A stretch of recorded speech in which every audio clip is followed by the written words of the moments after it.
Hello and welcome to Vibra Finance. My name is Lindsay. In this episode today, we will be talking about financial planning for your future as an individual or as a couple. And as dreamy as it may sound, happily ever after sometimes just doesn't work. And when this happens, you need to know what are your options. How can you find financial stability and wellness after divorce? Today, we are joined by the lovely Gina Phillips, a certified divorce financial analyst, and I can't wait to dive into these topics with her. So stay tuned. Before we get started, a little hello from Vibra Finance. At Vibra Finance, we seek out the hidden gems in cryptocurrency. We will tailor your portfolio to work for you. Are you ready to transition your investments from traditional markets to cryptocurrency? Are your coins staked and earning interest? Are you overwhelmed with all the jargon in crypto? Is your portfolio underperforming and you want to reposition into consistent winning blue chip coins and viable projects? Do you feel like you missed out on DeFi, Metaverse, and NFTs? Here at Vibra Finance, we provide you with the data, skills, and tools you need to stay on top of the digital asset market. Vibra Finance. We are the future of crypto. Hello and welcome, Gina. Thank you so much for joining us today. I can't wait for you to tell us who you are, what you do. So I'll let you get started. Thank you, Lindsay, for having me today. Well, I have an accounting background and I worked in various aspects of accounting for like 25 years. But then personally, I went through my own divorce during the financial crisis of 2008. And at the time, I was a stay-at-home mom. We had built a house and my ex-husband was in commercial real estate. So you can imagine my finances were all over the place to try to go through the whole marital transition process. So about 6 years ago, I went and became a certified divorce financial analyst. And that's somebody that helps people in all the aspects of the marital transition process to really understand and dive into their finances so that they make sure they have enough for their family and themselves for their future. Yeah, and that is, I'm so excited to get into the planning and the knowing and the doing.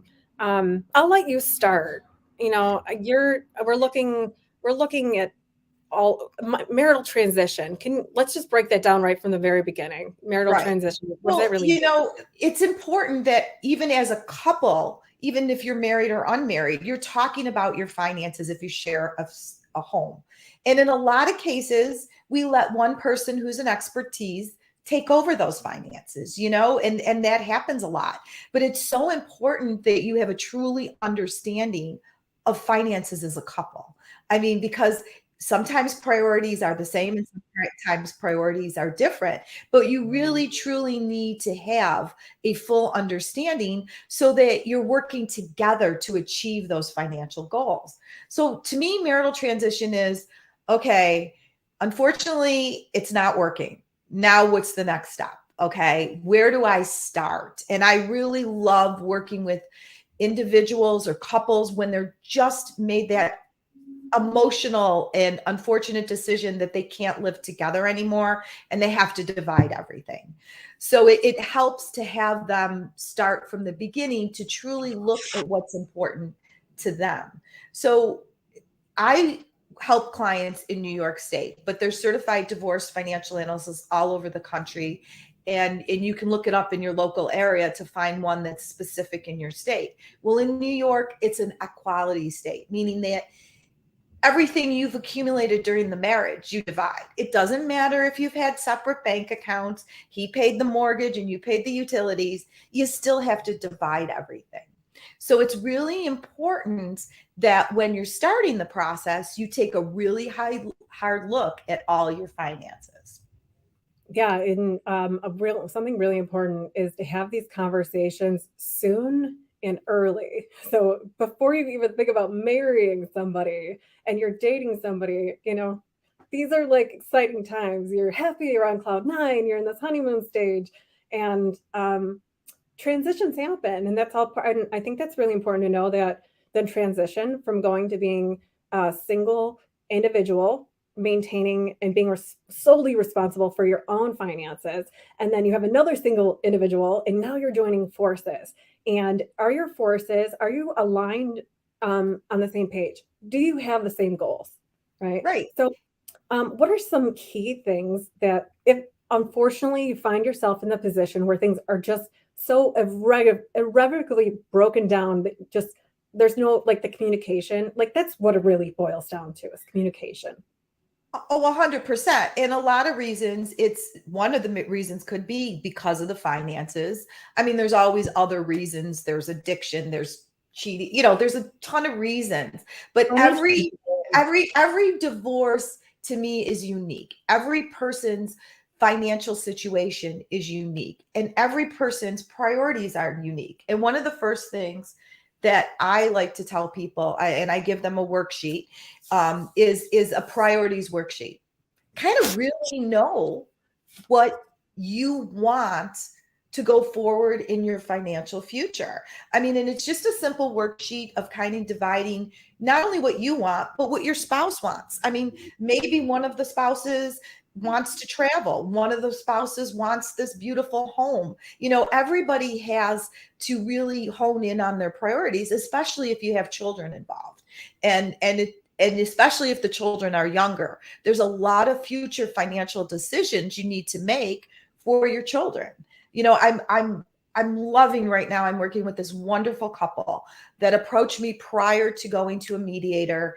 And, I had to sit down with both of them because I never worked with a couple, and they're amazing because all they want to do is make sure that they're providing for their kids' future. They know they can't live together as a couple anymore, but they want to make an informed decision. And I was at the opposite end. My value of my home went down so much that there was no equity. Now, with the way the housing market is, there's all this inflated equity in your house, but maybe you don't need to sell it. And that doesn't necessarily bring you to the basis. So if you pay $200,000 for your house and now it's valued at $500,000, and you assume the debt and buy out your partner, your basis is still that $200,000. So if you go and sell it in a few years, you're going to assume all those capital gains associated with it. So you really have to kind of hone in on your priorities. And I think one of the most important things, besides figuring out what you want your future to look like, is really taking a hard look at your finances. Go do a deep dive. Do you put everything on a credit card? Is there a gym membership you forgot to take off? And really truly understand, do you have $100 a month Starbucks habit? I use that as a metaphor, but you just really need to really look what you're spending money on, because you're going from two people paying for a household to one person, and your priorities are different. Yeah, you're going from that one. Well, let's say that your finances are combined and you're going from one big income. Now you're splitting that income in half and your expenses are doubling. So I understand needing to have that plan in place. Well, not only that, I mean, maybe one of the partners was a stay-at-home partner, but they still contributed to the family by doing all the grocery shopping, by taking care of the kids, by doing all those other things, because that's what the scenario was for me. Was I was on call for my son all the time, and I loved doing that, but reality faced me that I am not going to be able to keep the home for my son. So he's in the same school district. So without getting a job or going back to work, or if you're part-time, maybe going full-time.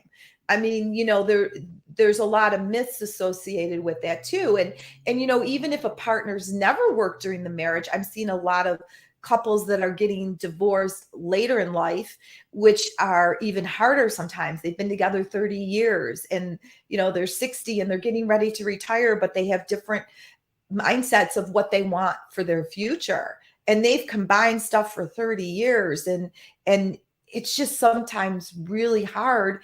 And you don't want to forget anything. You know what I'm saying? That's the most important thing when I'm planning with somebody, is making sure that if you had any assets or retirement assets prior to the marriage, those can be backed out in certain states. Do you know what I'm saying? So those could be yours to move forward in your future finances.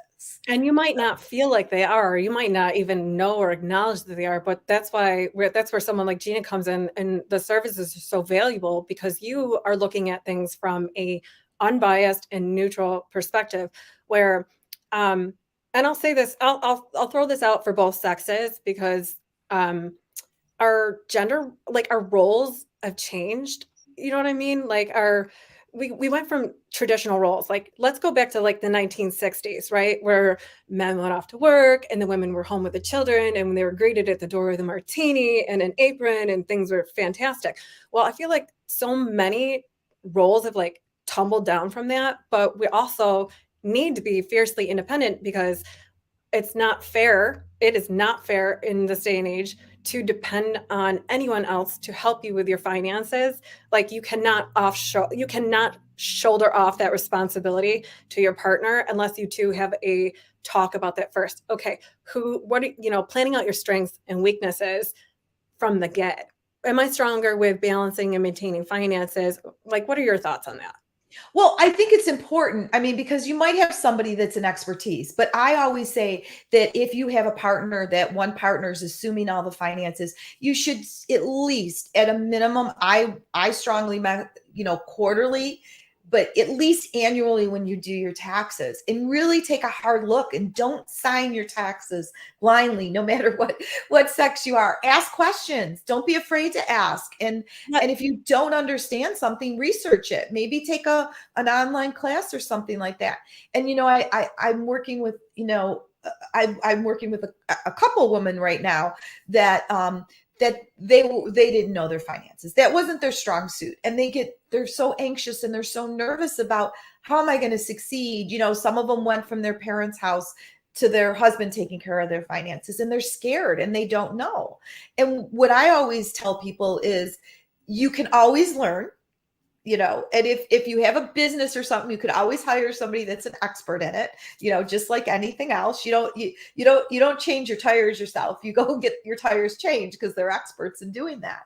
So I really feel that it's so important when you're married to have these conversations. So then if you do unfortunately come into these circumstances, you at least have a clear picture of what's going on.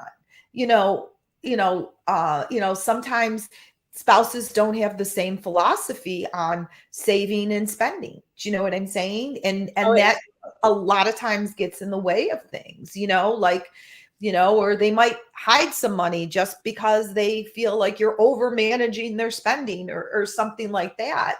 But you really both have to have the same.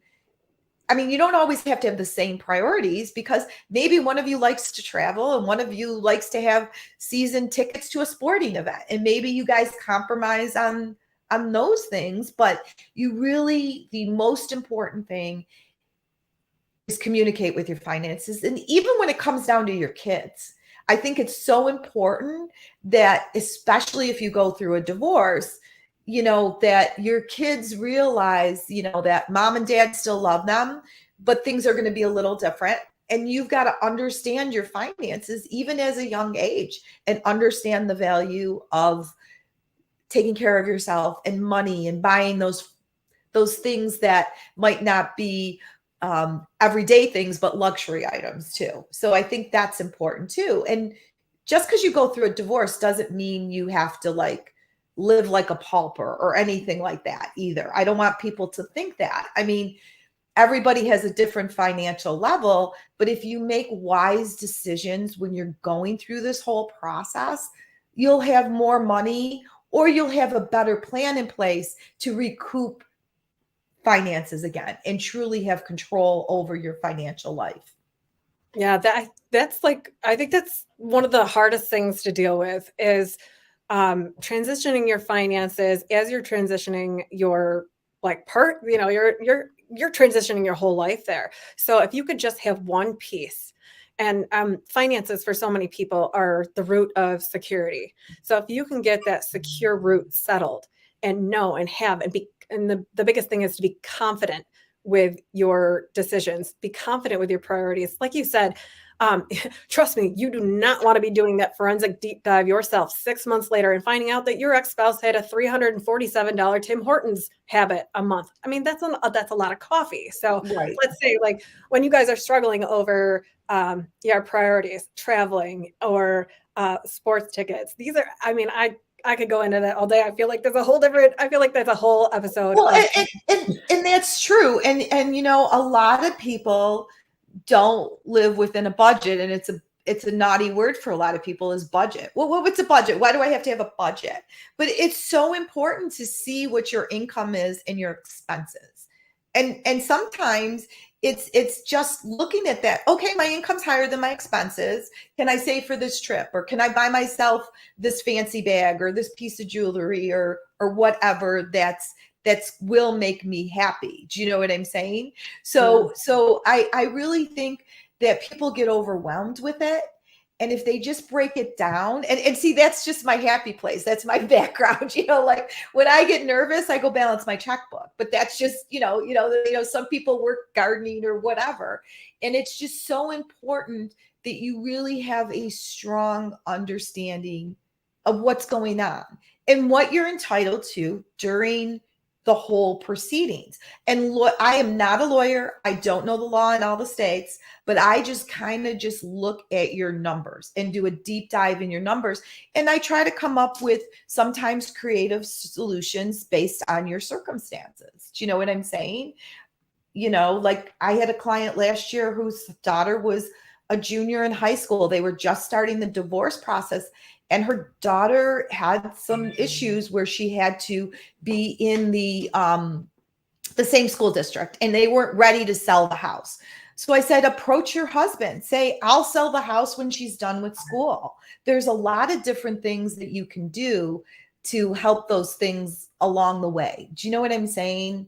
And I think knowing, it's so easy to get caught when you're in a divorce with trying to take control because you want that control for your future, but you really need to take a step back and see what's important to me right at this minute when I'm going through the process, and where do I want to be in 5 years. So that's what I think is important. Do you know what I'm saying?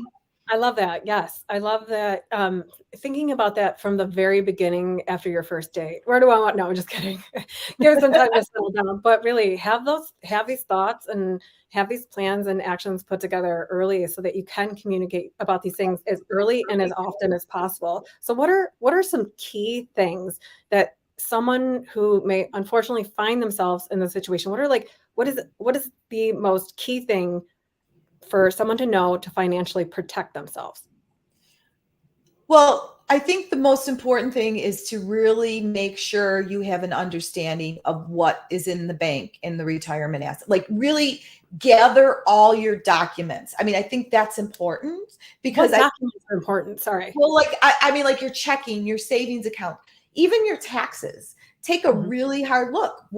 Was there something in an investment? Was there a sale of stock? And if you don't have the expertise to truly understand, the taxes, then send them to somebody that truly does, or ask your accountant or your CPA, whoever you're working with, for that aspect of it. But I think it's really important is when you're starting it, take a pause and kind of gather all your information, because you're going to have to gather the information. In New York State, there's a 23-page document called the net worth statement.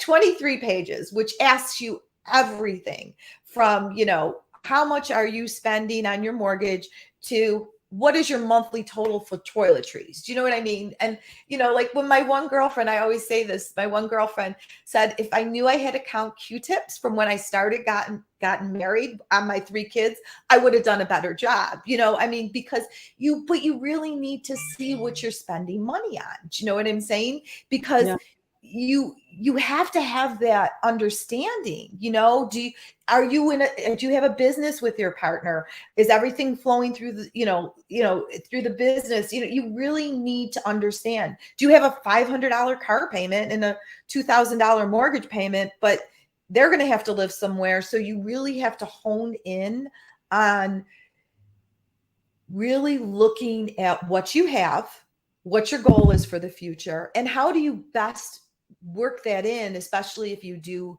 have children or future plans or things along those lines. So you want to make sure you have your checking, your savings, your any retirement accounts. If you had an account, like I said, prior to marriage, a retirement account prior to marriage, if you have the statement prior to you getting married, you know, if you you know, there's so many things that dependent on your circumstances that you might need from the financial aspect of the documents and everything, but those are some of the most important things. I think the biggest thing is to really take a hard look at your credit cards or your auto charges. Like I said, I think that is really where you'll kind of take a step back and see, you know, is there a gym membership I'm still paying for? Like I said, you know, or, you know, or something along those lines. So, you know, Looking at those little things, those gym memberships, you know, like that could be stinky. I love that you brought up the statement of net worth. How many pages? 23 pages in New York. yes. Okay. So if you don't know where to start, that might be a good place. If you have no clue what's going on financially in your relationship, Right. go get a copy of that, print it out, and try to fill it out. Whoa, Yeah. wake up call. Whoa, wake up call. Well, I remember getting the statement, and I have an accounting degree, and I was an auditor, and I worked in all different aspects of accounting, and I mean, it took me a while to do it. So I actually have some tools, kind of like this worksheet that I help with the priorities. I have a chart for charting your assets, and I kind of simplify it. So I kind of break it down, you know, like it's like more of an intake. And I also have, like, when I meet with a client, I have a list of documents that I say, hey, try to get these documents and this will help you fill out your net worth statement. Do you know what I'm saying? Because it's crazy. You know, I mean, it's like, you know, how much do you spend on kids camp? How much do you spend on activities? You know, How much do you spend on feminine products? How much do you yeah, spend on your haircuts? How much do you spend on your clothing? Like these things you don't even think about because you're like, well, I don't know. How much a month? They want to know how much a month, and then it's like monthly, right? They want to know how much a yes, month you spend on clothes. I don't know. yeah, Well, I mean, yeah. I know now, but because I know someone here, Well, but yeah, dry cleaning. I mean, even like unreimbursed medical expenses, you know. I mean, they even have a special line for psychotherapy on there. I mean, like, you know what I mean? Which, you know, a lot of times when people are going through this, they need help and everything like that. And I think that's one of the most important things. Know that when you are going through marital transition or a divorce, there are so many people out there that can help you. There's somebody like me that can help you with the finances. There's lawyers, there's mental health professionals, there's even divorce coaches, or something that even makes you feel good. It might just make you feel good to go for a walk after you start looking at your net worth statement, just to get that fresh air and a new perspective. I mean, one of the checklists I give is like a to-do checklist, because you're so overwhelmed. And I think that's the thing. It's not just looking at your finances, it's addressing all the emotions related to doing this and worrying about your financial future, not just for yourself, but if children are involved. And I think that's, you got to give yourself pause. And that's why I always say, you know, fill out this worksheet with your divorce priorities. You know, maybe, you know, your spouse wants to try to hold on to his pension and you really want the house. I mean, even though there's not like assets, sometimes you can negotiate things too. Do you know what I'm saying? In New York, it's a 50-50 split, like I said, but every state is different. So I think the first thing to do too is to know how your state works. What are your requirements? Do you have a residence? Say you just moved to a new state. Is there a residency requirement? How are things split up? And truly know the whole process before you dive into it. And start, because sometimes mediation can work great for a couple. This couple I'm working with now are loving it. And then there's sometimes where mediation doesn't work, and each of you have to have a lawyer and go through the whole process that way. So I think it depends on your individual circumstances. what are some of what are some of the mistakes that you see, and what are some of the mistakes that you see people making, and what are some of the things that people don't think of while they're going through this or filling these things out? Well, I think the biggest things is they forget the little things. You know what I'm saying? Little You know, things like, okay, like a healthcare spending account is still an asset. Do you know what I'm saying? I'm just trying to think of, a healthcare spending account that you take money out to pay your things. That's still an asset. Like I said, the pensions, 401ks, if there's so many things that I sometimes do an intake form, and then I kind of go back and make sure they didn't forget anything. You got a budget for your vacations. You've got a budget for all those things to make sure. I think the biggest thing is I see a lot of times is when it's kind of sometimes dragged out, people just say, I want to be done. Don't sell yourself short. Do you know what I'm saying? do Really, not sell yourself short. You will be sorry. Just saying. yes, I know. Like for me, I mean, usually one parent pays child support. You know what I mean? Most of the time, child support for the child and everything. But there's so many extra things for your children that you don't even think of. I was blessed that I thought of college. My son was 11, and I thought of putting in college in my divorce decree. Did I think of a car? Did I think of car insurance for a boy? Do you know what I'm saying?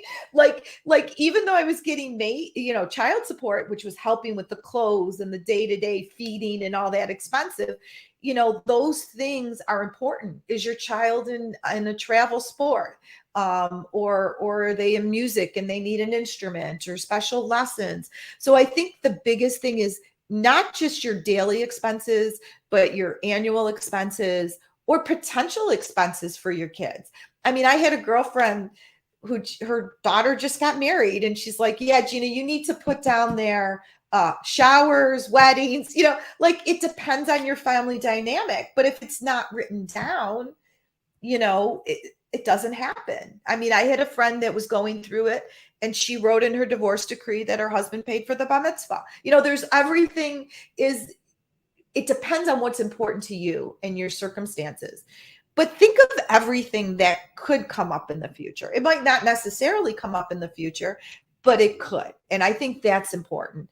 And then the other thing is, I mean, I help people in all aspects. If they're starting, they haven't gone to a lawyer. If they're in the midst of it, or say mediation didn't work and they've got their net worth statement prepared, but they're just a little scared. Is this the right process? Or now the divorce is done. What's the next step? A lot of people forget the next step. Like if you are entitled to retirement assets, you got to get a qualified domestic relation order. Make sure you do that. I had a friend reach out to me a couple weeks ago, and she goes, I got noticed that my ex-husband, who I divorced in the late 80s, early 90s, is retiring and I'm entitled to his pension. What do I do now? And I'm like, oh my God. Luckily I had a referral of an attorney that handles those. And these are little things that you need to make sure of. Also, and I use people as I know as an example, make sure everything is in a succession plan for your children if there are children involved. Make sure that you and your spouse both have wills in place, that somebody's in charge of that stuff. I recently had a friend whose her ex-husband passed away suddenly, and the kids were 20 and 18 and 15. Well, it was on the 20-year-old's responsibility, because she was the next of kin, to do all that. Do you know what I'm saying? And I know this is things that people don't want to talk about. And a lot of people experience these things, especially during COVID, when things just turn so suddenly in these circumstances. But if you're prepared, it'll give you the peace of mind to know what to do in the next step or the next phase. I love that. It gives you peace of mind, and it also gives you a sense of security. I mean, I don't want to see divorce. I don't want to see divorce with children. It's like it's not ideal. Nobody walks into their first day thinking like, I can't wait to divorce you someday. Right. No, you want to keep that you want to keep that honeymoon effect alive for years to come. And that comes with setting priorities, setting goals that align with each other. And especially when you have children in it, before you even bring children into the mix, like stop after you light that candle and before you have that glass of wine, let's have a conversation. Yeah. What does your children's future look like to you? When you have children, where do you want them to go to school? Do you want them to be homeschooled, private? Like these all things add up. And I love that you brought up putting those things on paper, because if they're not on paper, they don't exist. And that's something you have to go back to court for again and again and again, because if you're having difficulty communicating in the first place, then you're going to have an intermediary. And from there on out, you're going to have somebody who can actually, I mean, you're already speaking Spanish, he's speaking French. Now you need somebody to bring you together, right? Right. Well, and that's really important. Like, I mean, in a lot of, like in New York, it's standard for them to write that they'll pay for a state school. Well, as you know, state and private schools are completely at a different level from each other. Do you know what I'm saying? So, I mean, depending on, how old your children are, what the circumstances are, college is not a requirement for either parent. You know what I mean? But if there's a precedent, then one follows in New York State. But it might be important to you. Like I knew that I had one child. His father had his MBA. I have a BBA. We knew that he was on track to do that, to go to a good school and to do that. And it was very important to me because I had been a stay-at-home mom. I was never going to make up the income that my former husband had to be able to help my son. Do you know what I'm saying? Is what I wanted to do. And I didn't want to prevent him or have to go back when, 6 years later and say, hey, I want you to pay for school now. And he's remarried. Do you know what I'm saying? So I think that when you're going through this, especially with kids, try to think of whatever. Like I use the example of the bar mitzvah, I use the example of the wedding. Like even my girlfriend, I never thought of it, proms. Like for girls, it's a lot more expensive than boys. You know what I mean? The hair, the makeup. And I know those seems like little things, but if you're on a tight string budget and one of you is making more than the other, you don't want to have resentment. You want your kids to still live a certain, not the lifestyle. I don't want to say lifestyle because most important thing is that they're in a happy, healthy home. That's the most important thing, and a lot of people feel that, oh, I'm going to stay together for the kids. And that doesn't necessarily mean the best thing, believe me, because the kids pick up on it. They understand what's going on. And I really don't care if a kid's 2 or in their 20s when you divorce, it's still going to affect them either way. Do you know what I'm saying? It's just a different dynamic. So I just really think that's important to really do a deep dive or a brainstorm about what's important to you for the next few years. Like I said, because I think everything in everybody's life comes in phases and stages.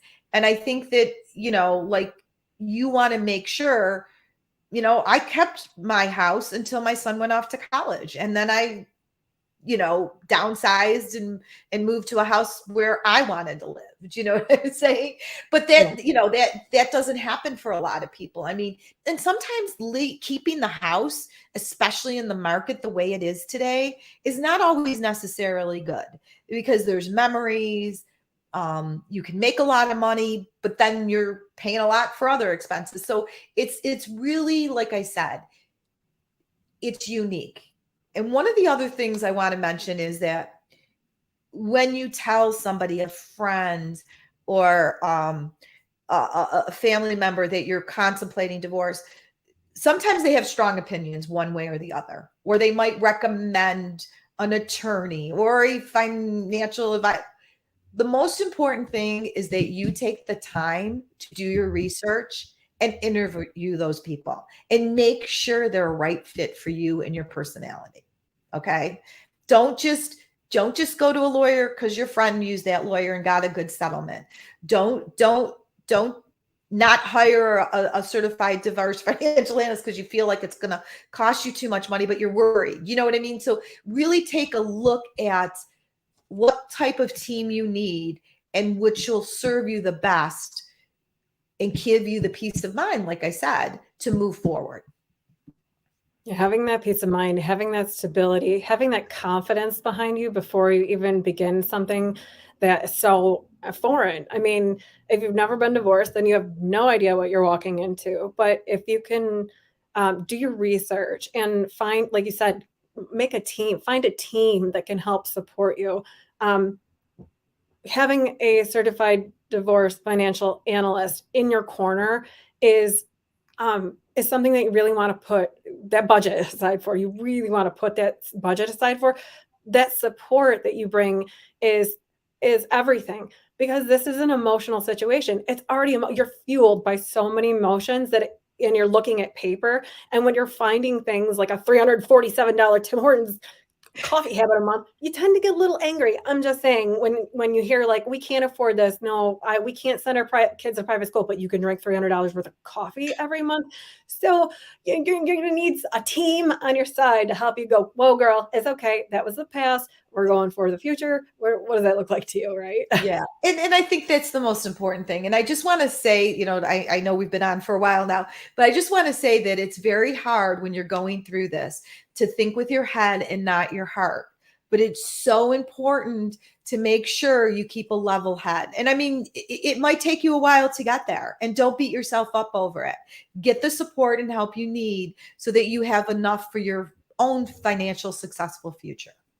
Yeah, and don't be afraid to take it either, because so many women out there don't feel like they're entitled to it. Well, I was a stay-at-home mom and I didn't go out and work. Yeah, right. Well, you also ran the whole house and the kids, you kept the schedule on track. Like, whether you know it or not, you were the epicenter Right. of that house. And one of the other important things before we end was Social Security. If you've been married over a long-term marriage, you could be entitled to half of their Social Security depending on your circumstances and everything. So you really want to make sure that when you do, if you're an older person getting divorced, you want to look into that aspect of it too.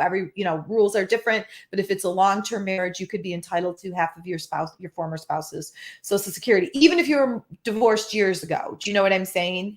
So I just want to put that out there too, because that's one of the mistakes people make too.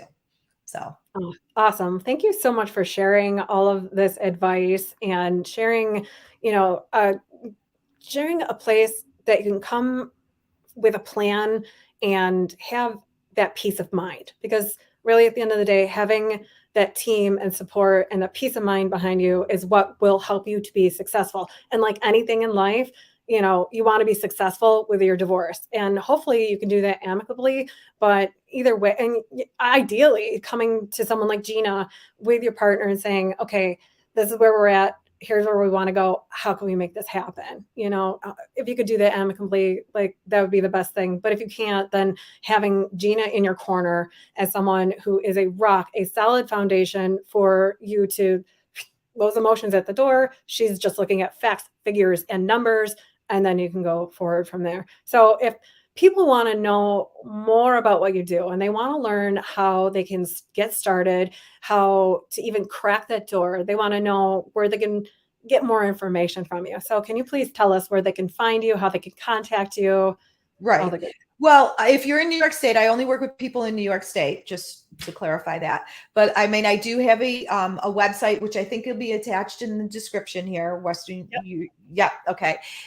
Or you can call me at 716-633-1605. But on my website, there is actually a free ebook download that can kind of help you wrap your head. This worksheet's included in that. So, or reach out to me. I do a confidential introductory phone call that, we can just see if we're a good fit to work together and where you are in the process. So, yeah, I mean, even if you're not contemplating divorce and you're in a relationship where you don't feel financially stable or confident, if you're in New York State, please reach out and have a conversation with Gina. That's all it takes, is just getting yourself in position of the no, getting yourself in position of like putting it together so that you know, you don't get to the place where you're so frustrated that you're actually signing papers, no, we don't want to get there. Like, happy families are such a good thing, right. and And I think making sure that if you don't know the finances, educate yourself. Don't be afraid to ask questions and educate yourself. Go through those tax returns, man. You dropped a nugget there that just people just maybe not know about, so important that they should. Look at your tax returns before you sign them. Look at your tax returns before you sign them. Look at your tax returns before you sign them. Yeah. Yeah, it helps. It Yeah. helps. So, but Well, thank you so much, Lindsay, for having me.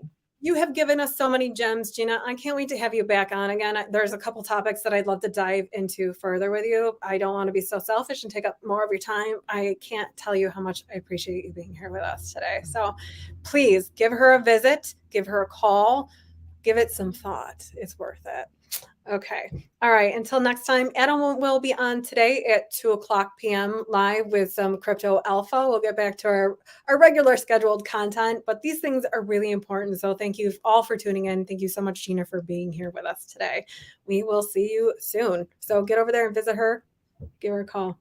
Anything else you'd like to share before we go? No, I appreciate the opportunity to educate people. Thank you.